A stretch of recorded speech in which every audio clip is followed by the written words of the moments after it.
Hello, nerds, and welcome to the Engadget Podcast. I am your host, Terrence O'Brien. Joining me this week, reviews editor, Sherlyn Lowe. Good morning.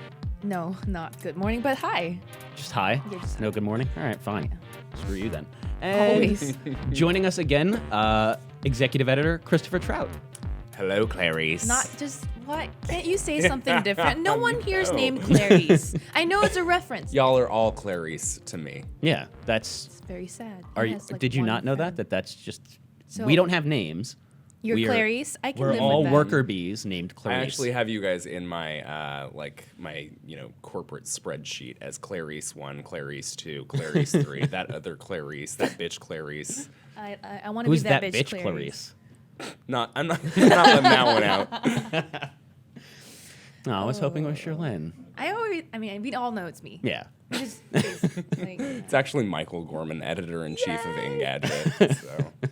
he is kind of a... It's a shame we don't have him too. I don't feel know if like that's you guys, a shame. I feel like you guys usually come in pairs. It's true, and I'm spreading my wings like You a are. fucking butterfly today, so You're independent now. You don't need him. that's Yeah. right. You're a just strong, like independent Beyonce. woman, yeah.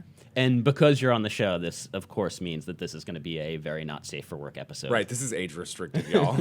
You already dropped an F-bomb. It's It's true. great. When? You said my You fucking literally wings. just did it.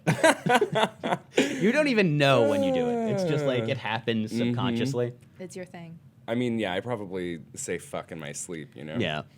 Well, now that floodgate's been open, how the fuck are you doing? Fuck you. Awesome. Wow, y'all. It's good. So I can feel You the just got it love all- you here. just got it all out. It's a very warm, loving family here at Engadget, in case you guys can't tell.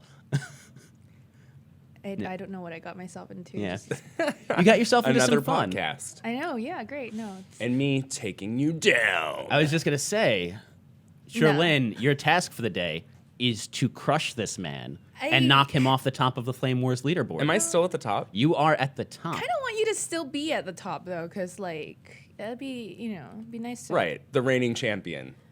Well, who is? Mona. Mona's like second place, right? But she's only been on the podcast once. Yeah, Yeah. she's like, so if you get taken down, it's only gonna be like her, because she's never gonna come on again or something. Yeah. Well, she might. That's unfair. She might make an effort to come on just Okay. to make sure she's not at the top of That's the list true. anymore. Is this how leaderboards work? I don't even know, because that seems wrong to me. Is I there mean- a point at which you drop off the people that are no longer attending? I should, and I think post CES when we reset the leaderboards, we'll come up with something a little bit more. Organized. A little bit more representative of actual participation. For the first time out, we just went with like a straight winning percentage, like you're playing a sport, because I couldn't find like a really reasonable way to do this by doling out You're just points not and good at stuff. math, basically. No, there's a reason I'm a writer and not an engineer.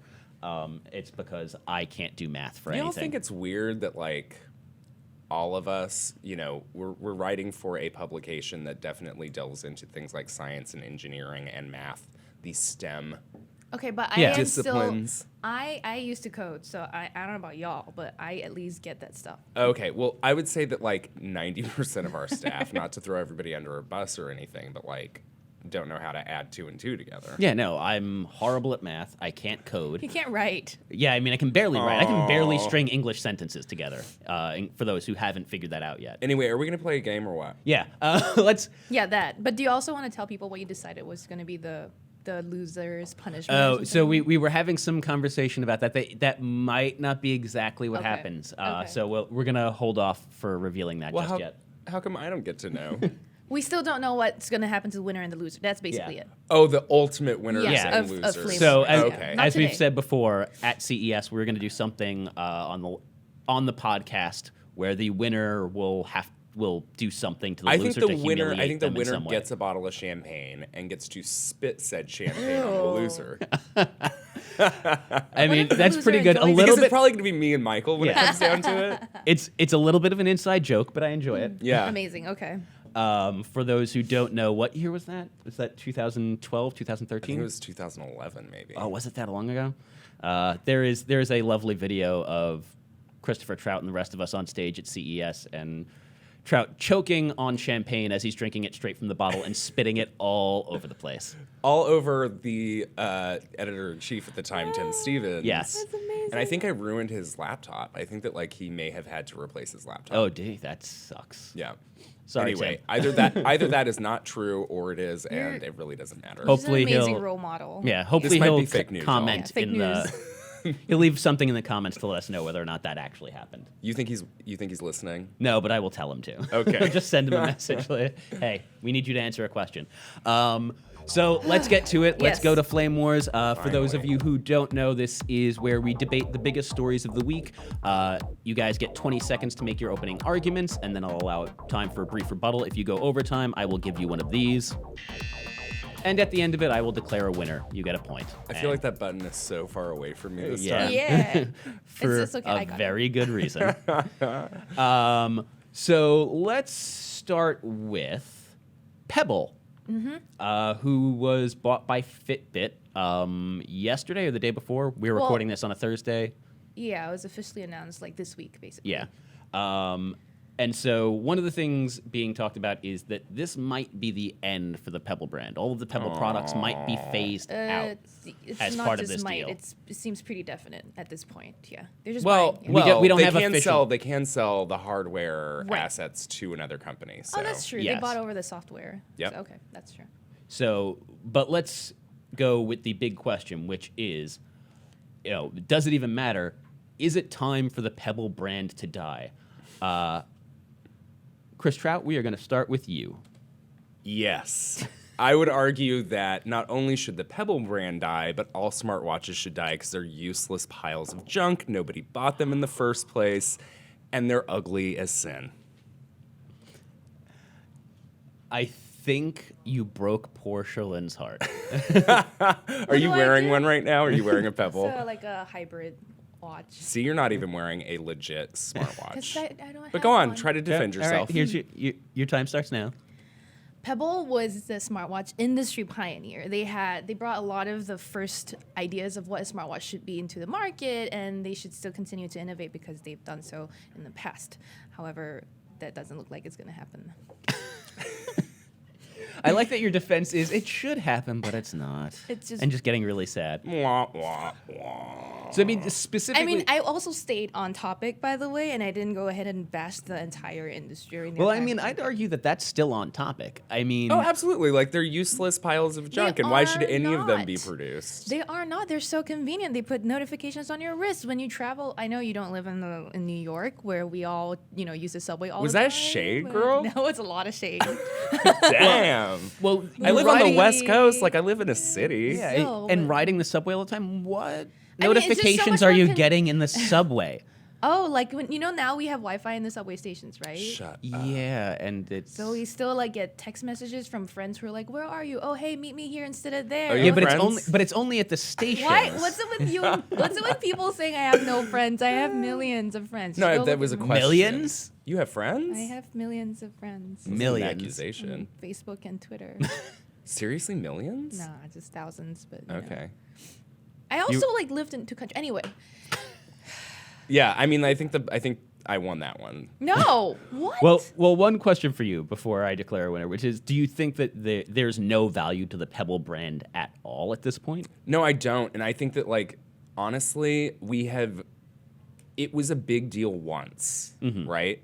And given people still say that the watches are good or whatever for what they are, but it doesn't hold any sort of brand cachet, right? Like, people don't care about the Pebble brand. Everybody cares about the Apple Watch, and that's about the only one that people care about. So I was going to say, back to the Pebble brand issue, they have a lot of fans. They were like the fastest record-breaking, like, or, But do they or have fund-meeting Kickstarter? Kickstarter thing. But do they have fans outside of Silicon Valley? I would argue that the smartwatch period really doesn't. Yeah, I because mean- Well, I agree see them. that, yeah. I've seen 2 Pebble watches in my life in the wild. And they I were on worked- people that worked for Pebble. One of them was. One of them was on the wrist of a person who worked for Pebble. The other one was not. The other one was on a stranger walking into a post office. My but thing that's though, it. is that even though smartwatches aren't mainstream, and that's if that's what we're arguing, I agree that the Apple Watch had the biggest shot of making it mainstream and it didn't, which is a fail for the category overall. The thing is though, Pebble still has brand cash because people still have heard of it. Like people, regardless of whether they're in Silicon Valley or whatever, when you talk about smartwatches, it's one of the biggest brands you talk about. You don't talk. Let's call my mom. Yeah, real I was gonna quick. say Who's Well, maybe 'cause who's of, like, currently my wearing an friends- Apple Watch. Maybe and because has I never live in heard of- New York and the Yeah. people I know are generally more in the know. Are you calling my mom dumb? I'm not. I said in the know, not smart. so. I'm gonna give this one to I Trout. hate you. What Fuck you. But what Once I'm gonna again- suggest is Oh, what the? we should do a random telephone survey to find out how many people have heard of Pebble.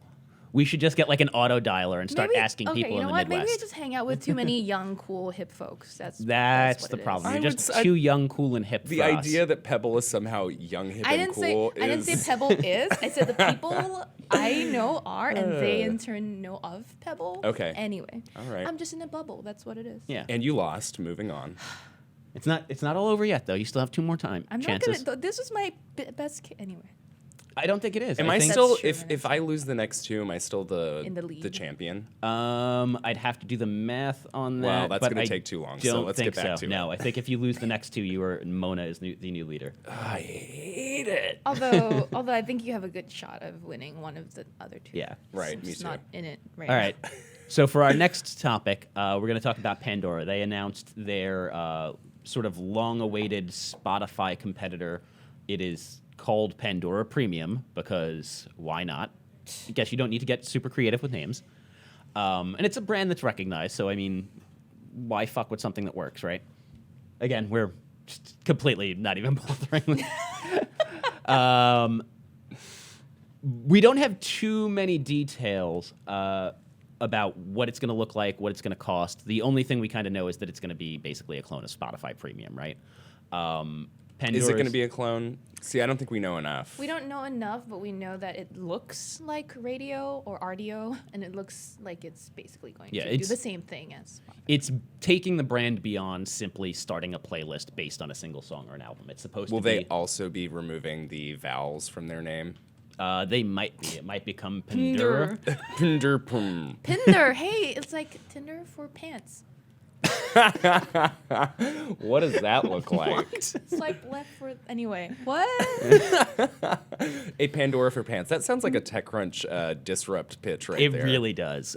You should go upstairs and pitch I that will when we're talk done to here. them, yeah. Mhm, see if we can get some coverage. Actually, that sounds like a really good prank. Idea. Oh.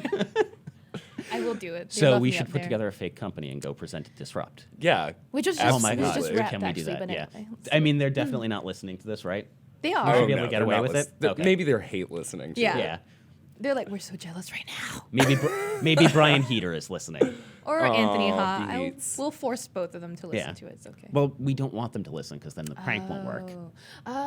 We'll do it before it airs. All right, Okay. moving on. All right. So the question here is posed to you first, Sherlyn. Is this too little, too late for Pandora to really maintain relevance? Yes, because Sorry. Sorry. Go on. I paused your timer. Don't worry. I will reset your timer. Nobody said I was going to play fair, Sherlyn. I don't want to. Okay, come on. I've lost my Let- train of thought. I just don't even know. Yes, Okay, your okay, answer is okay, yes, my and answer is then- yes. Yes, Can you it's ask too me late. the question again? Is it too little, too late for Pandora to maintain relevance? Yes, because the music streaming industry is already very saturated. You've got Spotify Premium, you've got Beats Radio that does a whole other thing. It does an title music, right? And it does like Who? higher quality audio streams with very exclusive music and content to it. Pandora's offering none of these different things. Also, we don't know how much it's going to cost yet, so unless it's really cheap, it's not going to stand out. We can strike that last phrase from the record. Yeah. Right? And why? I think you we and me. should instruct the So I'm You got allowed to start over. instruct the jury to disregard that last bit. Your rebuttal. I'm going to go ahead and say that no, it is not too late, mostly because my friend is the CTO of Pandora. And, I'd like him to keep his job. So, anyway, he's been working really hard as well. What? What's that? What So, so your argument is not necessarily that you think it's too little too late, more just that you hope it's too little too late. No, that it's No, that not. it's not. Terrence, I'm friends with the dude. Yes. Drink some coffee. Who's probably responsible for that thing. Anyway, he is a very smart person, and I would expect him and his team to be able to create something that you will all enjoy. Your argument is you have faith. I think it has a better chance than like Slacker Radio or Okay, whatever. well, yeah. Is that still a thing? Well, sort of, yeah. And Slacker's also- still a thing? I think so. You know what? Other than Spotify and maybe even Apple Music, I don't pay attention. See, she doesn't even know, and that's why I should get the point. What? No, you don't even know Pebble. I'm aware of Pebble. I'm aware of Slacker Radio. I just don't know if they So still what? exist. But what niche is left to be filled in the streaming music? So I mean, you have really affordable streaming music plans that are still for grabs. I mean, Amazon just did that with Amazon Music. They made it like half the price of all the other competing services out there, but you can only listen to it on Alexa devices or. and you have to have a Prime subscription, exactly. right? So it's not really any it's more like, affordable like because you're already $99 paying. a year plus $5 a month. So there's still that space to be filled. There's a $5 a month like kind of a space. Maybe some ads. I don't know. You know what I think? I think that if you went specific, so Tidal is basically the hip hop sort of streaming service, right? Because they get all the exclusives from like Rihanna and Jay-Z and Kanye and all that stuff. I think that, and I hate to say it, there is a gaping hole where country music sits. It's true. For streaming music, and people love that garbage. They Like do. they eat that shit up in the middle of America, and I think that that's where it's at. Yeah, and I actually think that's a pretty good point. I mean, it's routinely the most listened to genre of music in the country, but because And now it's all of these companies are focused in New York and California, it doesn't cater to that audience because they're worried about the people who are around them. So do you think so. Pandora? If this is yes, Pandora actually, I have the inside track. Pandora is actually launching the CMT of streaming music. You heard it here first. Woo! That is so not true. I know. You're just gonna tell the CTO to make it true, though. You're like, hey, I promised everyone that you're gonna. I do got this an idea. You can have it. It's for free, just for to prove me right. 10%. You know what? If Pandora somehow did something for free that wasn't terribly packed full of awful commercials, I think maybe they could do well. Okay, but it's called Pandora Premium for a reason, and they are going to charge people. 'Cause They you're just gonna don't have know to how pay for much it. exactly. So they can't do that, and then they can't. Like if they just already named it Pandora Premium, it means that it's not going to be like Pandora Country Premium. Like the name itself already doesn't suggest that it's going to be anything. Well, does the super name- niche. Is there something? Need- Yeah, Tidal doesn't say hip hop. Yeah, But, it's like, not. it It says doesn't Tidal. say It's Kanye waves, West's and title. So you kind of like know it's. It's sound waves, Sherlyn. Any of it could have been called Tidal. It's a cool name. But anyway, but the thing is that You saying that part country's of not your cool? that part of your argument was very hypothetical, and I don't think we should be awarding points based on hypothetical arguments. We shouldn't be like coming up with ideas for people to win our points. Okay. I see what's going on here. I am going to give that one to Sherlyn. I do think you make some good points, though, to be fair. I think the country music thing is That's important. a good idea. There's I just agree. There is no indication, though, that that's what is going to happen. Sure, and if one of you motherfuckers cashes in on that shit, I want some money. Yeah, the ones who are listening here and not Right, me I'm not parents. talking to Okay. y'all like that. That Yeah. would be an HR violation. That's- Although, Yeah, we probably violate a Yeah. lot of HR rules on this anyway, show. Moving on. We're going Yay! to later, I'm sure, now we're too. tied. Okay, All right, so last one. we're talking about something neither you and I know a lot about. Well, you Oh no, don't- I know a decent amount about God damn what it. the old stuff, which is Yeah. what we're going to talk about. So we're going to talk video games, and you both said that you're not super up on video games. That doesn't matter, because what we're really talking about is video game nostalgia.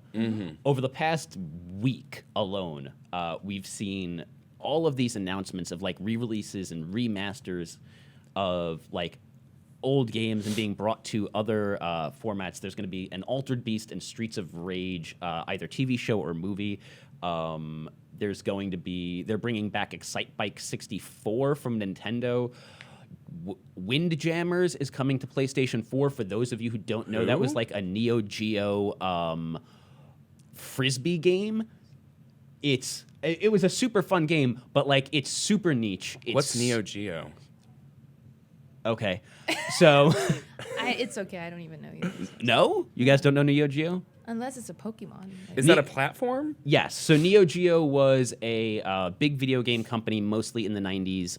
It became SNK, where SNK was the one that did most of the games for it. Oh, SNK. You know. Sure, SNK. yeah, I know. But it was a SN. video game cabinet. They were arcade machines primarily. And Oh. basically they'd load it up with like 4 different games Oh, from the no, same what? company. Yeah. I know this logo. I know the logo. Yeah, and it was like they'd have like 4 games in a single cabinet, and then they also had a home console that cost like $800. So nobody bought it. Yeah, because it was literally just the arcade machine with a Gotcha. TV out port on it. Okay.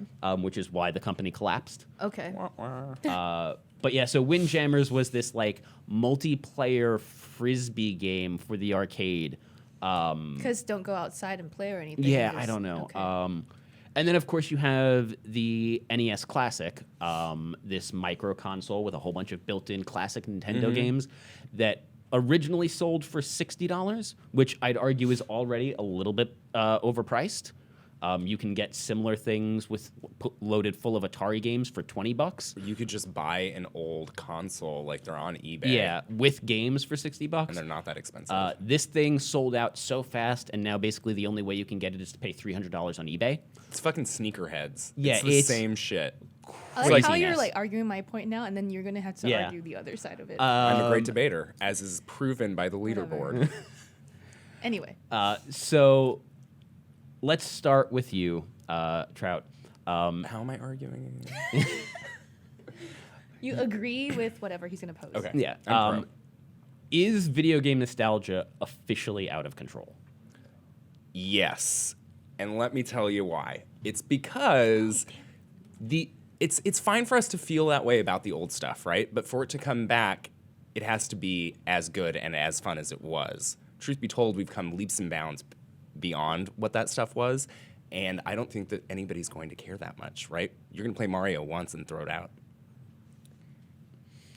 Sherlyn, I'm your rebuttal? Confused. I thought I was arguing his point. No, for the you're longest arguing the other time. side, and you're so, just So I'm saying no, it's not out of control, right? yeah. Yeah. Because remakes are good. People remember the good times. We want to make games great again. You know what I mean? Oh, wow. Pokemon came back in a way that was stronger than ever. I should have buzzed you quicker, but I mean, you really could have buzzed her from the Yeah. get on that one. God, it made me forget my question. now. Pokemon came back in a big way. So this year. Pokemon did come back in a big way this year, but it was not a remake. It was an entirely and I'm different not, game. And the thing is, remakes aren't the only form of nostalgia. This is bringing back something from the past, but embracing new technology. But with what it. we're looking at here, though, isn't that. Right. So what's happening here is people are just regurgitating the old things, right? They're just bringing back the old things. But there Is that are right? ways to bring back the old things, in like Pokemon Go did by like adding new technology, Yeah. making it more relevant. Well, so here's the question to clarify it a little bit and I guess narrow the argument, which is not is nostalgia good or bad, but has the sort of like retro craze gotten so out of control that they're just not even putting any thought into it anymore, that they're literally just like spitting out garbage for the sake of cashing in on your nostalgia. I don't know that they're spitting out garbage. They're just Yeah. They're just spitting out the old shit. It's like we're just seeing the old shit again. Like specifically with the Nintendo, whatever that thing's called, Yeah. Classic or whatever. That thing is just allowing you to play the games that you had when you were a child, right? Well- and those games are so dated at this point, and we are so far beyond it that, like, to me, it's time to move forward. Like, just update the game, make it a different version of the game, whatever. But, like, just giving me Duck Hunt is not going to hold my attention. I think that I mean I don't think that's entirely what they're doing. I almost feel like they're at least updating it a little bit for like with better performance. At Well, the NES very ones, they're least. not. They're pretty much just spitting out the classic games, which is fine. I mean, if they hold up, they hold up. There's no reason to change something that's not broken, right? I mean, have you guys tried to play like Super Mario Brothers 2 recently? Like, I love that game for what it is, and I think it's really funny and like weird. But try to play it. Try to play it sober, more importantly, because we can all get fucking high and play anything for hours, right? But like it just does not hold up. It's like watching 227 in the year 2016. You know what I'm saying? I don't. What the hell are you talking What's about? 227? It was a Jack Hay vehicle. This is probably going over everybody's Anyway. head. Yep, no idea.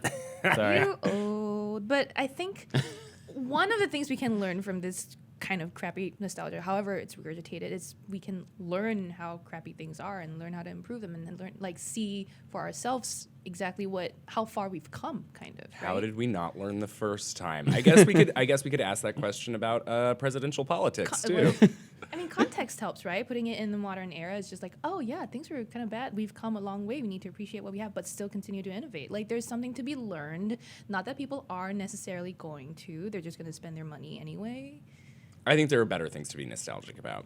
I agree. Other than video games? I Oh, don't know what What we're else? arguing anymore, to be Clothing. honest. I mean, clothing always comes back. Like, it just, fashion trends are... I don't know if that's worth being nostalgic about. You see? I'm Yeah. just gonna throw that out What, there. clothing? Yeah. Really? Yeah. Movies? Movies, I Music? can see. I It's the think same done thing, though. right, it's worth But being it's the nostalgic. same Like, I don't market. need 5 Transformers films, and those play on your nostalgia for sure. No, I'm talking about like the classic Like black and Breakfast at whites. Like Tiffany. Yeah. Yeah. I mean, like, I can sit around and watch like Kubrick and Kurosawa films all day and be happy. Right. Like, if they remade it, you would watch Breakfast No. at Tiffany's? fuck no. But you mean you would bring it no? up? Just Right. remaster it. Yeah. Give it to me. So yeah, well, I don't even know what we're arguing. Anyway, about we were anymore. arguing whether or not It's out of nostalgia is out of control. control, and I clearly won that one. Let's be real. I'm gonna flip a coin because I Fuck literally right have no off. idea. Do it. Just Seriously. do it. Flip a coin. Her argument was a fucking Trump slogan for video games. It was a repurposed remastered. for He video makes a games. good point. Hey, you can't just let your hatred of a person No, I mean, if I'm honest, sway your opinion. Let me finish it's my not sentence. swaying my opinion. Again, this is, as we said before, an intellectual exercise and not necessarily representative of our opinions. You did not realize what side you were arguing, and therefore did not necessarily make the best case. I didn't realize what side. I just thought it was the other Yeah. side. So Trout gets the win. I'm sorry. Dang, y'all. You took Okay. you It's took okay. one of 3. Mona you didn't will get be shut happy. out. Yeah, Mona will be happy to still be number 2. Yeah, I Gorman did got it. shut Oh, am out. I still number 1? Yeah. Fuck yes! Probably. It's probably gonna be you and Gorman on Yeah. stage. Oh my god. Why? Because we want to watch that spit thing happen again. Nostalgia. Um, See? I win. Come on. No, the point's already been given, Sherlyn. Move on. All right, let's move on to open source, where we kind of talk about one of the big stories that we did for the week, and what it into that. And I Sounds can exciting. see Trout already getting super excited about this. Why don't you just tell us about this story? I'm just not even going to introduce it. You just go right ahead. Okay, so not a couple of years ago, like a year ago, read an article by someone working for a small independent publication in Wisconsin about a sex cam site that was using an old haptic game controller as a sex toy, right? As a teledildonic sex toy, meaning that if you're using it in one place, the other person on the other side, another person on the other side of the world can feel what the inverse of what you're doing, right? So one person would have this thing, this little robot thing, the Novent Falcon, hooked up with a dildo, and the other person would have it hooked up with a sex sleeve, and you would get this motion, but it could be, somebody in Tokyo and another person in New York, right? For those listening and not watching, this motion was like some weird rocking back and forth, I think vaguely. It's a stroke. it was double stroke, is that Yeah, what it was? Okay. it was a stroke. So anyway, I read this piece. I was like, what in the actual fuck, right? Like, what is going on here? And then I started doing a little bit of research. Like, I'd heard of the Novent Falcon before, and for those of you who don't know, it is this small, alien-like, it's a cone-shaped thing with 3 arms and a little horseshoe-shaped base, right? And basically what it is it was a project that came out of the National Laboratories of the United States that was basically taking giant haptic feedback devices and really taking them down to a size that was appropriate for your desktop, and also a price point that people could afford. And it would allow you to feel games. So you could feel a gun recoil, you could feel a ball in your hand, you could feel sand. It was like this crazy fucking thing, and everybody was like losing their minds over it in 2007. When it debuted, we wrote articles about it that were glowing. CNET did, PC World did. Everybody was like, oh my God, it's gonna change everything, right? So the company fell apart. As happens. The stock market crashed, and they were going for funding right as that was happening. They had deals with EA and Best Buy set up, and they were really going to make this thing happen, right? It felt like they were just on the verge. And then it all fell apart. And they merged with another company. The guy that started it left, and then it just kind of went dark, right? Like, you didn't hear about the Novant Falcon for a while until people started trying to fuck this thing. And it's like... Why not? Right. And I mean, really, when you look at it... Is there anything that people won't try to fuck? Nothing. No, and actually... We'll get to that. Yes, we will get to that. But anyway, so the guy who first strapped a dildo to this thing did it in 2007 when the thing was released, right? And he posted a video to YouTube. And from that time on, people have been trying to find a way to work this into multiple things. VR sex suits, social networks, like adult social networks that would allow you to have sex with millions of people across the world, right? And then this campsite business. So people have tried and tried and tried, and for multiple reasons, it has never taken off. The Falcon has yet to fly again.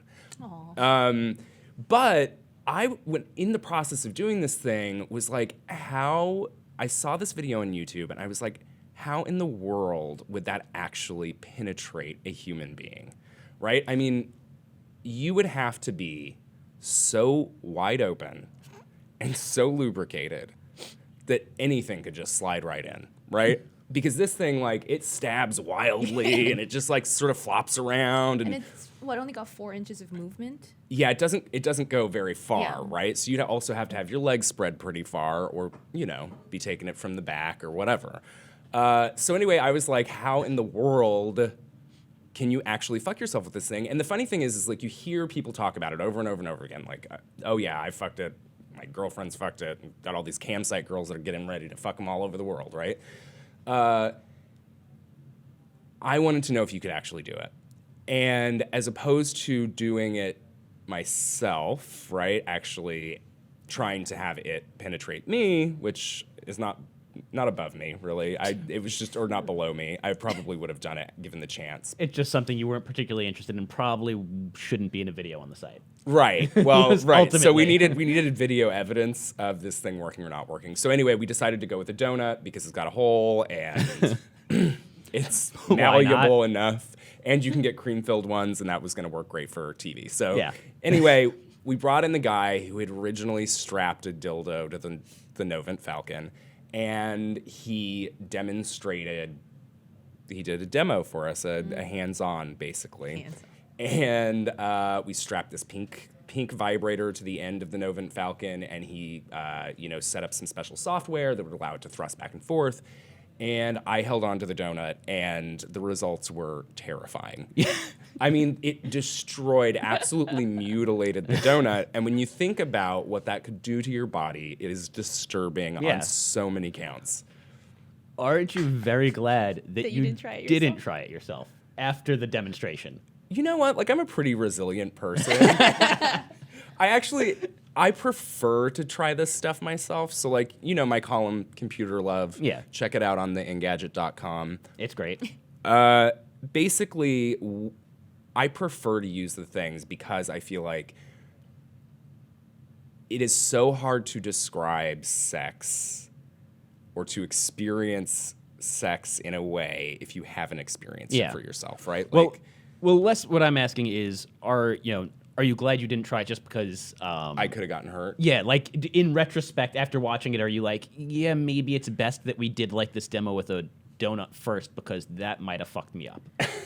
Well, I mean, to be real, like, a donut is much more sensitive than a body is. Yeah, right? I was gonna say. But I mean, it's still a terrifying visual. It really is. It really is. But the truth is the thing doesn't. I don't think it has enough force, which Yeah. is something that Kyle, our demo guy, pointed out. He said that like the force behind this thing, while very strong and strong enough to like make you feel like you're inside of a game, is probably not strong enough to penetrate a contracted muscle. Yeah. And if you think about what happens when somebody has an orgasm, the pelvic floor, like all of the things, right? That you seize up. That's my phone. Sorry, guys. I thought it was Fired. the ringer is off. Apple, somebody call Apple. They're watching. Seriously, Okay, y'all? they're watching. That's They're all watching right. everything. Sherlin's had Siri go off on her a number of times on the podcast. Anyway, what was my point? Where were we at? Pelvic muscles. Yes. Oh, anyway, what I'm Orgasm. saying is like when you have an orgasm, you do seize up a bit, and in order for this thing to continue to fuck you, It like I needs to. said, you've got to be really wide open. And I think I compared it to the proverbial hot dog in a hallway, right? Like that metaphor that we all know of. Like you really would have to be just so ready for it. And I don't doubt that some people have done it. Like I don't doubt that it's possible, but like given the software that we used, given the demonstration that we saw, like I would not trust it to my orifices. Yeah. Except for maybe my mouth, because you can control that a little bit more easily than. Although it might knock your teeth out. Right. And who wants to blow a dildo? Exactly. Yeah. Like So the other question there I had is, watching the demo, the best way to attach the dildo is with duct tape. So That is okay. So for our purposes, yes, because we don't have special hardware. The companies that are producing these are using these things for their various reasons, for VR sex suit, for whatever. They have created special attachments that actually hook on to the Falcon. And it works because the Falcon was made to be modular. So you had the original controller that was this kind of knob thing that had multiple buttons on it that you could use to control things within a game. You can pop that off, and they also had a gun attachment that you could use for first-person shooters and that sort of thing. So what people have done is they've created special attachments that work with the Falcon. The thing is, though, is that the Falcon's no longer in production. yeah. And when we called this dude to do the demonstration, he was like, I had to tell you, dude, like, we're running on some old Windows software for this. Like, it's going to be very difficult to get this up and running because they haven't updated the drivers in God knows how long. So basically, the technology just isn't there to make it happen. And frankly, unless someone has some kind of crazy implementation of this thing that I've never seen and nobody else ever has, then it's not going to be what you might want it to be. What it is, though, is super entertaining to watch and really bizarre, and I love those stories. Like, that is my favorite thing to write about. Yeah.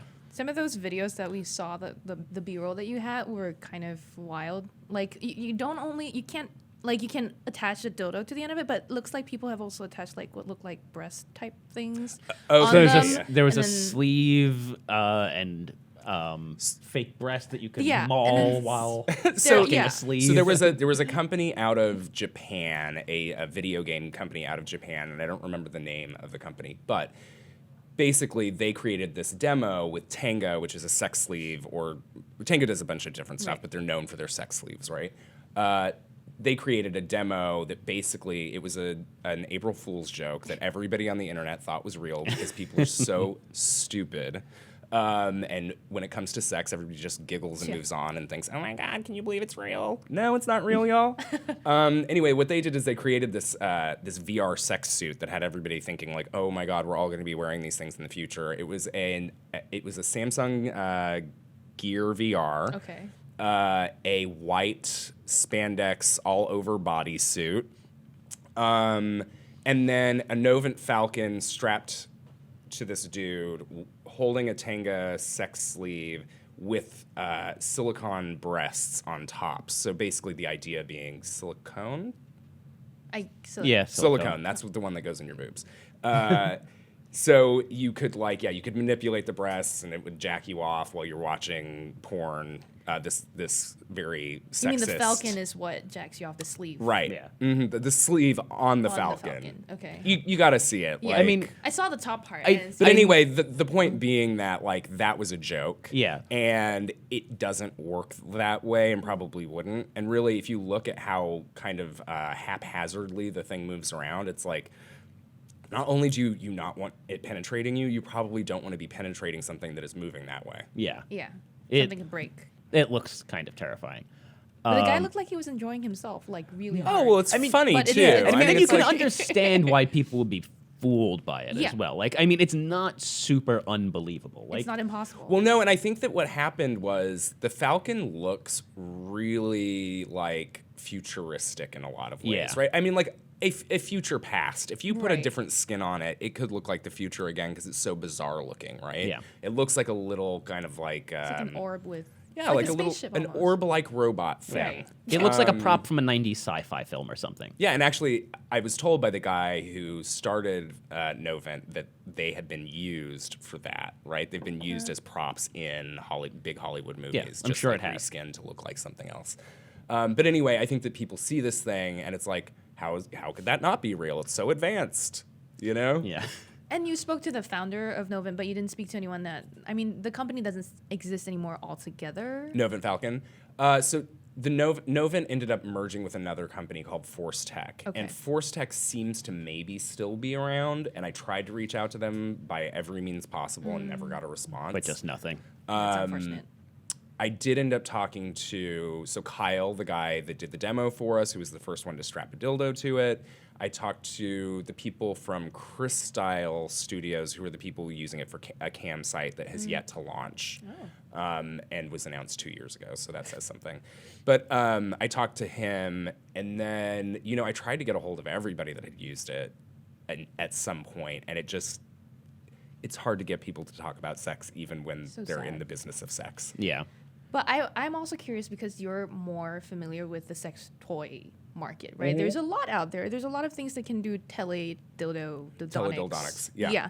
How does this compare? Like, I know obviously it's like a kind of a wonky, MacGyver kind of a contraption, but do you think there's something out there right now that can do what it's purported to do? Not something freestanding like that. Not something that's going to do all of the work for you, right? Like, I used in one of my previous columns, I used Kiru's setup, the Onyx and Pearl, in order to have sex with myself, and that was a crazy kind of feeling.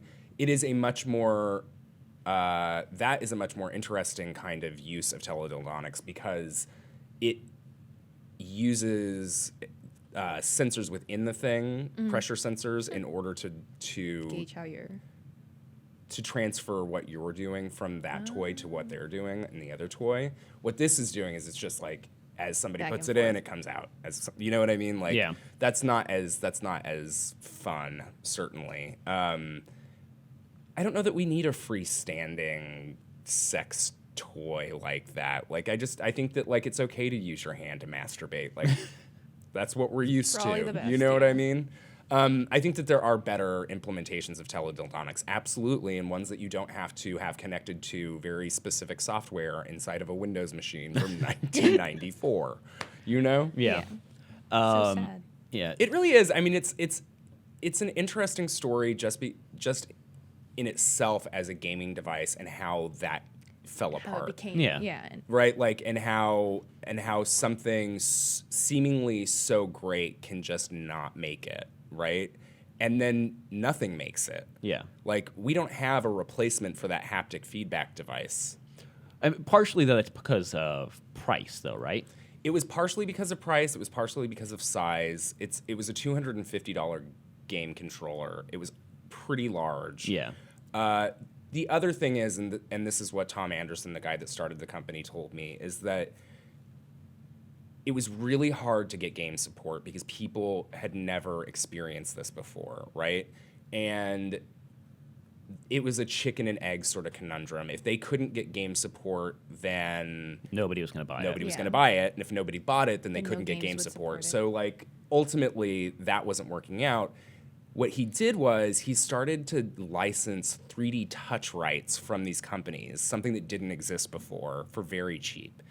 Or at least that's what it sounded like. But he got these deals, these licensing deals that were going to allow him to integrate with these games very easily. And he had a big deal with EA set up, Electronic Arts. He was going to get into all of the big games, like Tiger Woods, whatever. I don't even know what's a big PGA game. Tour, Sure. sure. But he had FIFA. these deals, and at the same time had struck a deal with Best Buy and was about to get into stores, was talking to console makers. Like, they were on the verge of really making something happen, and then they ran out of money. Like, they just ran out of money, and then they couldn't get more funding because the stock market had crashed. And so we just didn't get it. Yeah. You know? And they just got bought. Yeah. Yeah. That's it. And then vanished as is the weird parent because, company like, went dark. Haptic feedback itself didn't go away. Like, we No, have but just controllers that do that. Not sophisticated haptic we have feedback, like things right? that vibrate when you touch them, but you You can't. get a rumble pack is what it's called, right? Yeah, you're not going to feel the recoil of a gun Yeah. on your PS4 controller. It's just going to shake to let you know that you did something. I don't know why. I just Not thought, very okay, sophisticated. Yeah. So it died a rather unspectacular death, but then had this second life as a sex toy. Which is like everybody's dream. Like, you know, come I back would as a love sex to. toy? Right, I would love to die and come back as your dildo. Maybe not yours personally. But like, it's just kind of like, what a great sort of resurgence. What a great renaissance It's for a really ridiculous. Well, thing. that's part of this thing that neither of us had heard about, apparently, that you discovered in the YouTube comments this morning. Oh, right. So we published a video of this thing where we did the demo of it having sex with a donut or two donuts, and you've got to see it. It's on youtube.com/Engadget. Look it up. But basically, somebody in the comments wrote just Rule 34. And I was like, what? Do you know what that is, Sherlyn? No. Okay. I was like, is that a mistake? Did you mean to type that into like your corporate spreadsheet? Like, was that, apparently not. I looked it up. It is a meme that says, basically, if it exists, there is porn about it. Yeah. Right? And how true that is, I can't even say. If you extend it beyond there's porn about it to people have tried to fuck it. Yeah. Like, I have seen that so many times writing the column that I write and just being the person that I am. It is like people will literally fuck anything. Yeah. If you can stick it inside yourself or stick your dick in it, it has been fucked and probably fucked many times. Yep. Rode hard and put away wet. I want to end that right there and move on, because that is literally the best thing we could possibly hope to end that on. But I mean, we're just going to a more dry topic now. Yeah, so. but that's fine. Right. From wet to dry. Yeah, Exactly. There we go. So it's time to move on to group chat, where we're going to dig in a little bit deeper on one of the big stories of the week. You're not excited about this, Sherlyn? So one of the big stories that captured a lot of people's attention and imagination this week was the announcement of Amazon Go, which is the company's strange new take on a convenience store. Basically, you walk in, check in with your Amazon app by like swiping it on a turnstile, grab whatever you want off the shelves, And then and walk walk out. out the door without ever interacting with another human. What could possibly go wrong? Clearly So nothing. many things. Like, have you ever tried to check out at a self-checkout line? All the time. What's Okay, wrong? I'm Yeah, really it's- bad at it, I guess. I You don't know. just don't. Never mind. It doesn't really. I go to the store near me every so often, like, and try to use the self checkout, and there's like 8 kiosks for it, and never do more than 2 of them work at a time. Right, and you've got to have that person hanging out, that one person hanging out, trying to help everybody out. Yeah, and they just look like Where they do you hate guys life and live? just walk over and just like, Okay. there you go, Okay. and walk away. That's literally how it works. Anyway, always work for let's me, get but to the anyway. point of the thing. I'm sorry I interrupted. No, it's fine. But one of the things that I thought was worth investigating, Sherlyn wrote this really excellent piece that went up yesterday, is about what this means for low-skilled jobs in particular. Particularly in retail. Yeah. Almost, yeah. So I mean, there's a lot of talk about what automation and technology, how that impacts the jobs market. Do you want to kind of like talk us through a little bit of this? You mean like how it affected like the manufacturing industry in general? So well, I think that's the idea here. Yeah. Is it hasn't necessarily hurt the retail industry as much yet. But we can look to the manufacturing industry perhaps as an example, Yeah. kind of a parallel. So, so when Amazon Go was announced, like Terrence's first thought was, oh my gosh, so like so many people are going to be out of their jobs because checkout assistants or attendants or whatever, they're all not going to be needed anymore. And we looked at the data, and we started interviewing people first, and they were all like, nah, you're overthinking this. This is not going to happen. They can repurpose the staff and hire them as stalkers or customer service attendants. So we were like, oh, so there's no story here? And then we kind of looked at data, and someone from the Economic Policy Institute was like, well, no, we can't blame productivity, aka tech and automation, for getting rid of jobs. We need to look at trade because it's, all these free trade agreements that are moving jobs overseas. And there's a lot of numbers out there, but I believe that the Bureau of Labor Statistics is the preeminent source of information. It's probably the best place we have to go to for pure numbers. Exactly. It's a government bureau. The way they perform the census seems far more scientific. So, and they're relatively transparent. Yeah.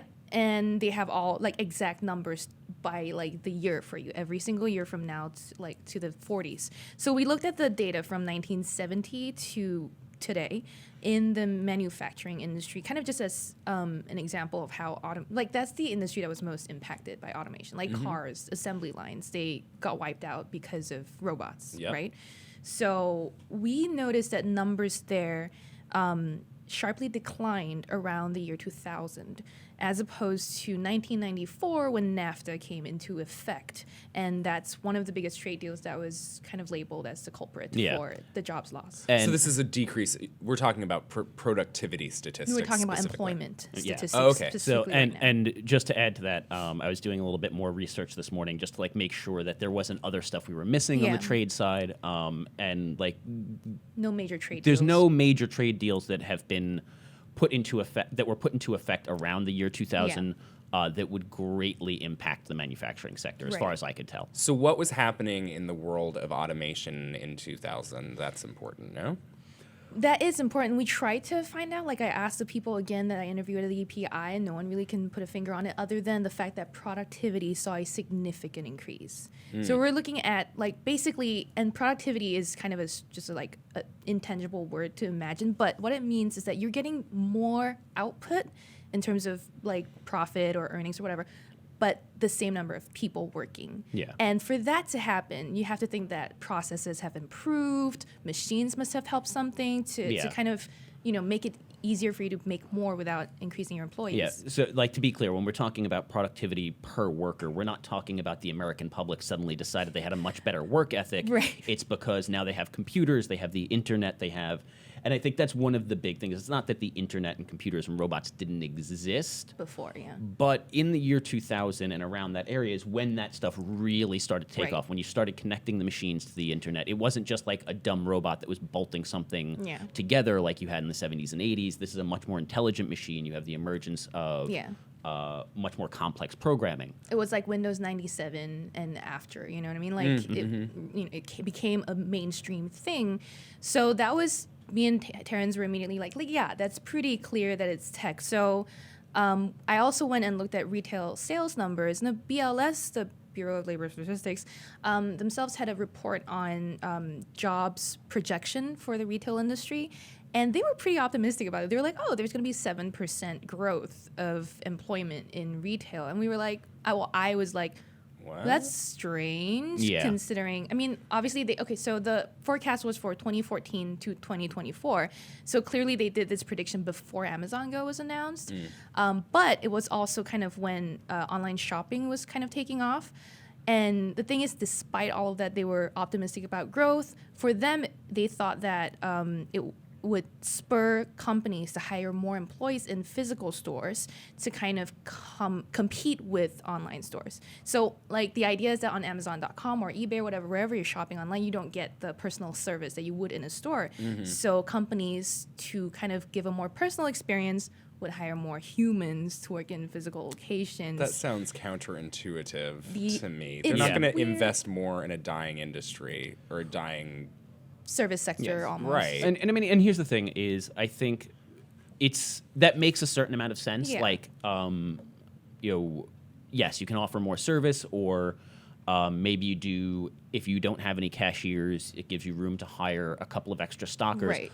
But are you going to completely compensate for those? Like, you might need 12 cashiers, but do you need 12 additional stock Stalkers. boys? Like, Yeah. no, you need Is maybe the official two. name Stalker? Because that's a great title. Yeah, Maybe it I'm is. going to go back to retail. Stockist, maybe? I think I've always just heard stock boy, but that feels like. sexist. yeah.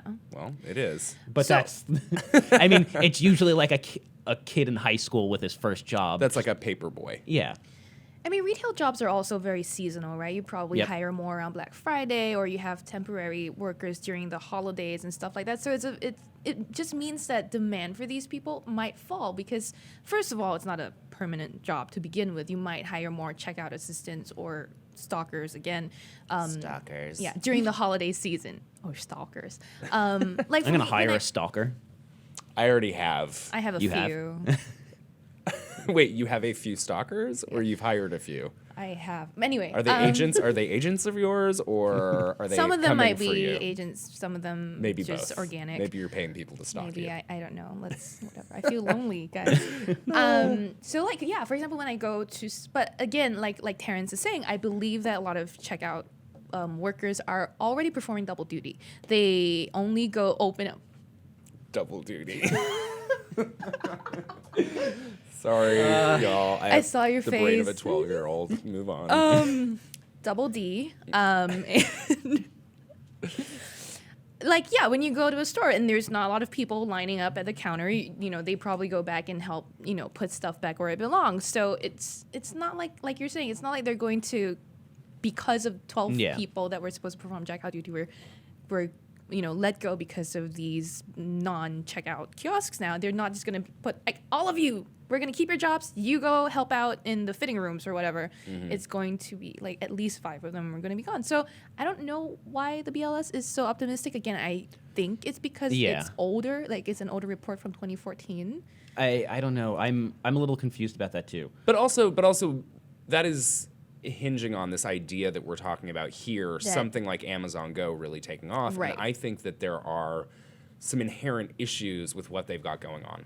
I For agree, sure. but So to me, and I think Devendra brought this up in his announcement or a post announcing this thing, that you might be able to regulate, you know, with shoplifting and all of that stuff. They've probably got controls in place for that sort of thing.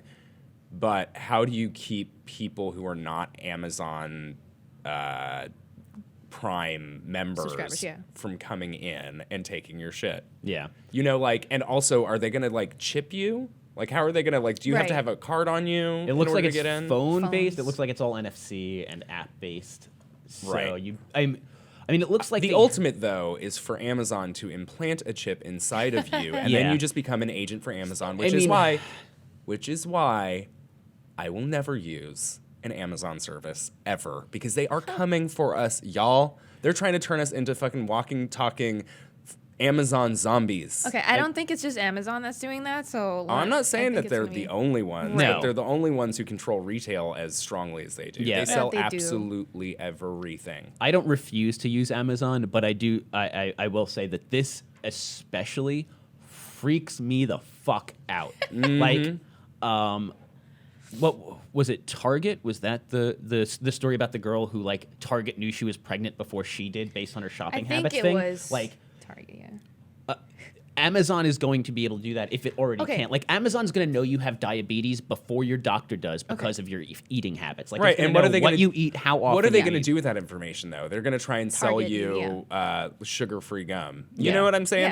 They're not gonna tell you need to go to the doctor. And they've No. also known this information for a long time. Like I was in school when I learned that they were doing that. Do you So think that they knew I was gay before I did? I think they They did. might They were have. like, this guy buys a lot of. Well, I'm sure that Pornhub or whatever did. Yeah. That was the first one For to know. But I think there's also like security concerns, like what you're saying. Yeah. People can use RFID free, like protecting bags to like shop their groceries out of that store. It's possible. So another area they could increase employment could be in security or just monitoring, which would kind of be a little bit scary, kind of, if you have more security than ever in a grocery store. And also customer service, for example, like people telling you where to find stuff in such a chip and sensor heavy environment can also be easily replaced by a machine. But, Yeah. I mean, it seems totally. You can have like a unnecessary. Google You can map have a of GPS on Amazon there. or Yeah. whatever. You know Of the what I'm store saying? you're in and being like, oh, where do I find like But al- bread? But also, let's be real. When was the last time that you went into a grocery store and were just like, "Where's the bread?" Literally never. Right? I Because they just- have signs, right? Like this is a thing. Well, It's that like, and also I like walking along the aisles just to pick out. Like, whatever. this to me is less about how do we make it more convenient, how do we get rid of employees, whatever, and more about how do we collect more data from these people. And I think that's sort of an important point, is that this isn't Amazon trying to actively destroy jobs. And we are Yeah, of clearly course not. considering the business we're in, not a bunch of Luddites arguing against technology and the advancement of the world. It's just that this is an unfortunate byproduct of that. And we are also not saying that trade deals don't have an impact. We're saying this is probably the thing you should be more concerned about. I don't want to get too off topics, but there are economic benefits to trade deals if implemented properly for low-skill, low-wage jobs. There are not economic benefits for low-skilled, low-wage workers from automation. Yeah. Like, there's not any immediate benefit to that. In fact, we even saw an increase in employment from 1994 to 1998 after NAFTA went into effect. So that kind of proves your point. And I think part of the thing that really demonstrates this, and I might put this immediately in the post for the podcast, just because I think it's very illuminating, is this chart from the Heritage Foundation, which, to be transparent, the Heritage Foundation is a conservative think tank. They have their agenda that they're trying to promote. But if you look at the lines of measured productivity, the raw output of the American worker, and employment, productivity climbs pretty aggressively and is matched by output straight up until 2000, and that's where you have that fall off. Yeah. Output plateaus, productivity continues to increase, and that's where employment drops. So again, it's not that we shipped necessarily all these jobs overseas. It's that you were still getting the same amount of output out of fewer workers. Right. And at some point, the market couldn't absorb any more product. When did the drop-off in employment happen, though? Was that around 2000? Yeah. Oh. So that's in 2000 is where you around 2000. It might be more like 2001, 2002. It's hard to tell on this chart. Was that the dot-com crash, though? I mean, there's so many factors. I feel that's, again, unqualified it's hard to, This as is an a- economic idiot. This is a very complex issue, to be clear. We're not claiming to have answers. We're just offering another piece of information. We're offering the tech side of this that goes into the jobs thing. And also, again, you said the Heritage Foundation was a conservative think tank, but the data they cite comes from the BLS. Yeah. So they're definitely interested in cherry picking or presenting the stuff that makes their argument, and the Heritage Foundation is very much in favor of free trade agreements. So again, take that with a grain of salt, but I do think that this is a very illuminating chart. But at some point you see it looks like the market can't absorb any more output, and so they decrease employment because there's no value in continuing to produce more. Yeah. A little bit back to your point, though, about how we're not Luddites that don't like technology, though. This doesn't mean that we should shun tech altogether. It doesn't mean that we're saying robots are bad or automation is bad. It's saying that there are other things we need to do to improve the situation or to maintain jobs. Yeah, we need to find solutions to this thing, and I think that everybody's been thinking about this for a very long time, right? Like, what happens when the robots inevitably take our jobs, right? We gotta find new jobs. What do we do? Do you create new jobs? Do you subsidize people's incomes? What do you do? Yeah. And I say we riot. We riot in Silicon Valley and we destroy the giant companies that have all that money that they're keeping to themselves. You know what I'm saying? No. Eat the rich. Burn it to the ground. I Sure. Yes. Let's burn them all. Let's Starting with Terrence. Actually, I don't want to incite violence. Or Yeah, anything no, like let's that. not burn anything to the ground, please. But I do think that like we're approaching a very interesting and potentially disruptive point in our history when it comes to this stuff. And if we don't think about this stuff, and if we don't come up with solutions, and if we don't regulate the way that it's being set up, we are looking at some very even more extreme class divisions in our country Yep. and in the world, and that can be very dangerous. Yep. I think that's as good a place to end it as any. Do you have any last thoughts, Sherlyn? No, just the fact that I had to look at so many statistics for the story kind of really ruined my week, Terrence. Thank you very much. I thought it was a very good story, so Yeah, I read it. Really? It's a first for me. I've never read anything on Engadget. I mean, I like looking at numbers sometimes, so thank Yeah. you. where can the fine people find you on the internet? Don't flame me, but at Sherlyn Low on Twitter. Trout, do you have any last thoughts you'd like to add? Yeah. We should probably be fucking the robots that are taking our jobs because Rule 34. Yes, Yes, there you go. We will. You can find me at Mr. that's MR _Trout, Trout like the fish, on all the things, including Grinder. On all of the things. Hit me up. I am at Terrence O'Brien on Twitter. Don't bother me anyplace else, please. Lots of E's, no A's.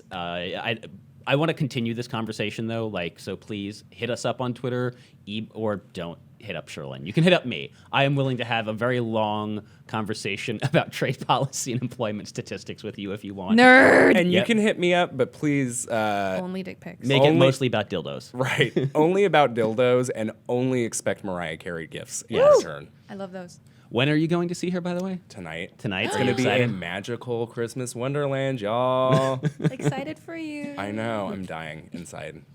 So yeah, you can ask questions, give us feedback, not feedbacks. That's not a thing. You can ask Trout about how the Mariah Carey concert was. So yeah, hit us up on Twitter. Email us to podcast@Engadget. If you have questions, topics you want us to address, all of that stuff, please do that. Like I said last week and like I said earlier, we want to continue the conversation after the show goes off the air. So thank you for joining us. Make sure to tune in next week. But before we go, I want to leave you with the comment of the week, which comes from Felix Leiter. Says, I will fight for the eternal darkness and give my firstborn for a sequel. Ooh, taken out of context, that's pretty heavy. Yeah, so that's why I Yeah. liked it. I right. considered cutting it off after Eternal Darkness.